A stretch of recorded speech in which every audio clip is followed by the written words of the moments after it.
Good evening. Thanks for joining us on What's Hot. I'm Shireen Bhan. The top 5 that we're tracking for you this evening. The centre mulls increasing the income tax exemption limit for individuals to 5 lakh rupees.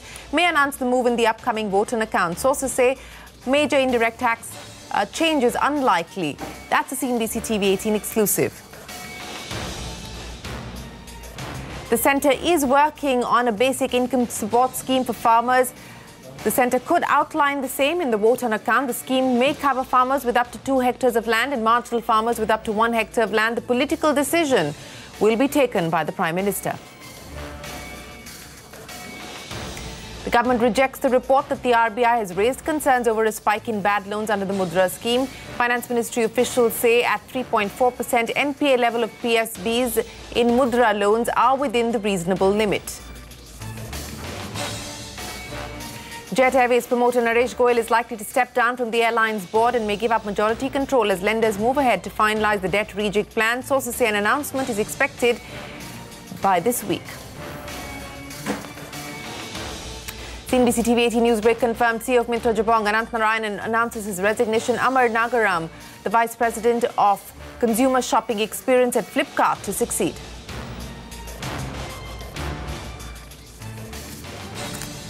Straight to the action on the Lal Street, where the market started the week on a weak footing. The Nifty flirted with the 200-day moving average and ended with cuts of 0.5%. The Sensex also shared over 150 points in trade. Mid-cap saw a subdued fall of 0.02%, while the banks took a beating in trade. The index shared about 0.75%, so all the indices ending the day in the red. From equities now to Mint Street, a strong dollar and weak global risk sentiment pushed the rupee lower.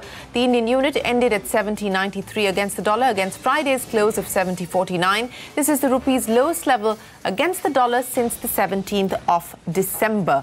And on the macros, retail inflation for the month of December coming in at 2.19%. That is almost unchanged compared to 2.3% in November. The decline in food and vegetable prices, as well as a drop in fuel inflation, has helped keep retail inflation flat for the month. However, core inflation at 5.8% was higher than expected. But on to a CNBC TV18 exclusive, our top story tonight. The Modi government is set to present the vote on account on the 1st of February, and we are given to understand that the centre may consider increasing the income tax exemption limit for individuals to 5 lakh rupees. Currently, the exemption threshold stands at 2.5 lakh rupees. Timsy Jaipuria joins us with the details. Timsy, of course, this is election season, so sweetener is likely to be given out, but could this be a realistic possibility? With all eyes on the upcoming budget, government is likely to bring in some relief for the low-income group. According to sources, government is currently weighing the pros and cons of increasing exemption limit of income tax. Now, sources told CNBC TV18 that government is mulling options to see if it can increase the income tax exemption limit to 5 lakh rupees from current 4 lakh rupees. Remember, this 4 lakh is a combination of two things. That is, one is exempted from paying income tax if the annual income is below 2.5 lakh rupees, and government also allows exemption on various saving schemes to the maximum of 1.5 lakh rupees per annum, thus making it a total of 4 lakhs. And now government is weighing options that this total of 4 lakhs, if it can be increased to 5 lakhs. Not just this, direct tax relief for large corporate houses might have to wait, as sources share that government is unlikely to reduce the corporate tax rate for remaining 1% of corporate taxpayers to 25%, as it feels that the revenue implication of this particular move would be about 1 lakh crore rupees per annum. And this is also reasoned by the thinking of the government to give relief to low-income group first as a priority, as against extending relief to corporate houses. On the other hand, when it comes to indirect taxes, government is also unlikely to make major indirect tax policy changes in the upcoming vote on account budget, as government is very clear that it would first focus on revenue stabilization on the indirect tax side and would also want to wait for any further rationalization of custom duties for the moment. However, let's see what finally happens when Finance Minister Arun Jaitley reads out his budget speech on February 1st. We'll keep you posted. Back to you. Okay, so this is what is being considered. Will it go through or not? We'll know on the 1st of February. Joining us now to discuss this further, Dinesh Kanabar, CEO of Dhruva Advisors. Mr. Kanabar, thanks very much for joining us.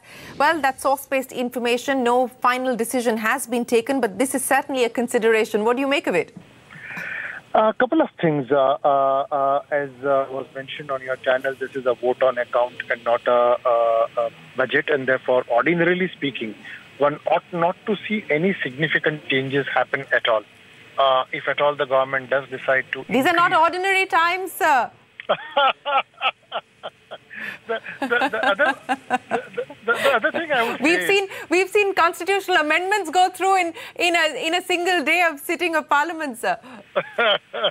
So the way I look at it is that the government has just announced a 10% reservation, and for that 10% reservation, now come back to say that 8 lakh rupee is the income limit, and therefore obviously it makes sense to increase the exemption limit, because to say that people are taxpayers and still qualify for low income scheme itself does not really make sense. It's really a bit contradictory. But it would be a bit unusual, but as you rightly said, we are living in unusual times, and therefore anything could go through.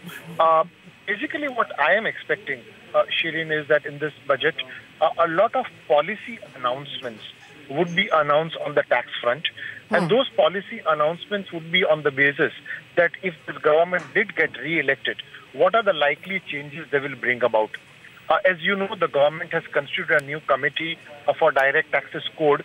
That committee is looking at a variety of things and the changes and the simplification, etc. And I think some of those proposals will be tabled as a proposition to the people to say that if this government did come back, what are the changes they should expect to see? Those will be the major things to look out for, as opposed to really any more changes to the direct tax laws. There was also a mention on the indirect tax laws, and as you know, Shireen, indirect tax has now moved out of the budget into the state committee, and really therefore that one should not be expecting at all.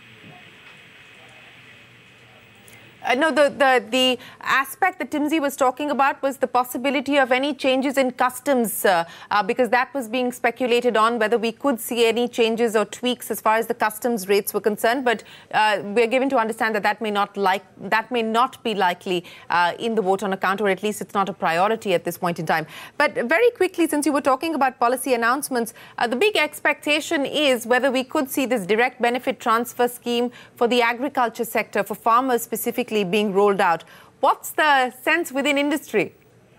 I think the industry would really very much welcome it, because anything which plugs the leakage and anything which ensures that what goes out of the coffers of the government reaches the people to whom it should go immediately is really the most important thing. It could really spur spending, it could spur demand, and it would be a very, very welcome thing. All right, Mr. Kanabar, we'll leave it there. Appreciate you joining us. And that's the interesting aspect, that the reason why we may, in fact, see this income tax exemption threshold being raised is to align it to what the government has done with the 10% reservation bill, where the 8 lakh rupee limit has been set. Well, on to another exclusive. From direct tax to agriculture, the government is looking at announcing a basic income support scheme for farmers in the upcoming vote on account. Sources say that the Agriculture Ministry has provided the data on the categories of farmers and the size of fields to the Prime Minister's office. The government is weighing options, and the Prime Minister will take a final call on the package as and when it will be announced. Sapna Das joins us now with more. Sapna, there's been so much back and forth and speculation on this. Where do things currently stand? Is there now an increasing likelihood that this is going to be something that will find its way into the vote on account? Well, that's what the indications are as of now, that probably we'll have to wait for Feb 1 for the vote on account format to be announced, because anything that they say will need an allocation for sure. We are very clearly given to understand that if the income scheme, quote unquote, the income scheme for farmers does come about, the important thing that we need to keep in mind is that it's going to be prospective. So anything that comes in will only be from the next crop season. Most likely the Kharif season picks up by around April something, or kickstarts from there onwards. So the new financial year is what you should be watching out for. So prospective in nature, and as I said, probably wait till the vote on account. But there's another side of the story that we are getting to hear. very clearly, and that is basically the government probably would, like some dedicated funds to make sure that they can make the announcement. Because there are a lot of subsidy schemes in practice right now. The DBT format has already worked for a couple of them. Fertilizer has been under discussion for such a long time that how do you do the fertilizer subsidies through DBT, and then, we've not really heard much on that front. So, a bit of a question mark as to what will really happen to those other subsidy schemes through the DBT. Will there be a further streamlining on that front as well if you're coming out with an income scheme, the fiscal parameters, the fiscal cost, of course, and how sustainable it will be. So I suppose that's where, they are waiting as of now. So no decision yet. But let's see if Feb 1 you hear something on the income scheme. Well, speaking of what we can expect in the vote and account, and not just announcements on the policy front, but also officials of the Finance Ministry. The current Finance Secretary A.N. Jha will move to the 15th Finance Commission, replacing Shaktikanta Das, who's of course moved to the Reserve Bank of India. So this will be the last budget under A.N. Jha, who now moves to the 15th Finance Commission. So I appreciate you joining us with that. Meanwhile, earlier today, a news report said that the Reserve Bank of India had warned North Block that the Pradhan Mantri Mudra Yojana scheme might turn out to be the next big source of non-performing assets. A government official has told CNBC TV18 that there has been no letter or communication from the RBI to the Finance Ministry on NPAs in the Mudra loan, though the government official did acknowledge that the NPA level of PSBs in Mudra loans is currently at 3.4%, which, as per the government, is within the reasonable threshold. So that's the latest on the Mudra loan. An exclusive now, Jet Airways, that stock rallied over 16% today. This after CNBC TV18 reported that a resolution plan is likely to be finalized as early as this week. We learned from sources that Naresh Goyal is likely to step down from the board and give up majority control in the Airling airline. Ritu Singh, who's been tracking that, joins us now with more details. So, Ritu, this has been long drawn now, but is it coming to a conclusion? We understand from sources that a resolution plan for Jet Airways is likely to be finalized as early as this week itself, after all the lenders to Jet Airways hold a meeting to finalize the restructuring package for the company. Now, we understand from sources that under the plans that are under discussion, Naresh Goyal, the current promoter, will see his shareholding halve from 51% to under 26%. We also understand that he has been asked to give up his board position in favor of his son, Nivan Goyal, and the voting rights of the Goyals will be capped at under 10%. In addition, Etihad will also be bringing in fresh funds into the company, which will see their stake rising from 24% held currently. Do remember, banks had put this condition forward that the promoters and Etihad would also have to bring in fresh funds if banks are to implement the restructuring package. In addition, part of the 8,000 crore rupee debt that is sitting on Jet's books, that will be converted into equity, which will then be held by the lenders of Jet Airways, led by State Bank of India. So broadly, these are the contours that are under discussion. The final plan will be announced, we understand from our sources, as early as this week, as soon as all the lenders are on board. All right. Thanks very much, Ritu. As I pointed out, it's been long drawn, but perhaps now coming to a conclusion. After months of speculation over will he or won't he, Anant Narayanan has resigned as the Chief Executive Officer of Myntra Jabong. His decision to step down comes 2 months after co-founder Binny Bansal's exit. Bansal was instrumental in bringing Myntra Jabong directly under Flipkart CEO Kalyan Krishnamurthy. Mugdha Variyar is here with more details. Mugdha, who is now taking over from Anant Narayanan? Yes, you're right. Myntra has confirmed what we had reported earlier today, that Anant Narayanan has stepped down as CEO of the company after a 3.5-year stint. Now, Myntra has also confirmed what we reported, that Amar Nagaram of Flipkart is going to step into the role as head of Myntra and Jabong. Now, Nagaram comes from Flipkart, where he was with the company for 7 years, where he was heading the consumer shopping experience. Before that, he had worked at Walmart Labs in the US and had also helped set up the Walmart Labs Center in India. Now, Narayanan's exit comes after months of speculations and is seen as a fallout of Binny Bansal's exit as Group CEO in November, which brought Myntra and Jabong under the control of Flipkart CEO Kalyan Krishnamurthy. Now, sources say there could be more churn after this development, given that Walmart is likely to bring all of the fashion business under Flipkart. Remember, there was already some churn in November when Myntra CFO Dipanjan Basu had stepped down and Jabong had laid off about 150 employees because of integration with Myntra. All right, Mugdam, many thanks to Ananth Narayanan ending his innings with Mintra Jabong. Flipkart co-founder Sachin Bansal, meanwhile, has invested $21 million in Ola. This is Bansal's first investment following his exit from Flipkart after the Walmart deal. The investment comes a week after the cab-hailing platform raised $74 million from existing investors Steadview Capital. Bansal has been issued 70,588 Series J preference shares at a price of 21,250 rupees per share. This latest round has now pushed Ola's valuation to $5.7 billion. So Sachin Bansal boarding the Ola cab. 3 years after the controversial JNU event, Delhi police has filed a 1,200-page charge sheet against 10 people, including the former student leaders Kanhaiya Kumar and Umar Khalid. These student leaders have been charged with sedition. The charge sheet alleges that Kanhaiya Kumar, Umar Khalid and others raised anti-national slogans during an event at the JNU campus in February 2016. Parikshit Lutha joins us now. Parikshit, Kanhaiya Kumar, Umar Khalid were sent to judicial custody in 2016. They were released on bail, and now in 2019, the Delhi police files a charge sheet.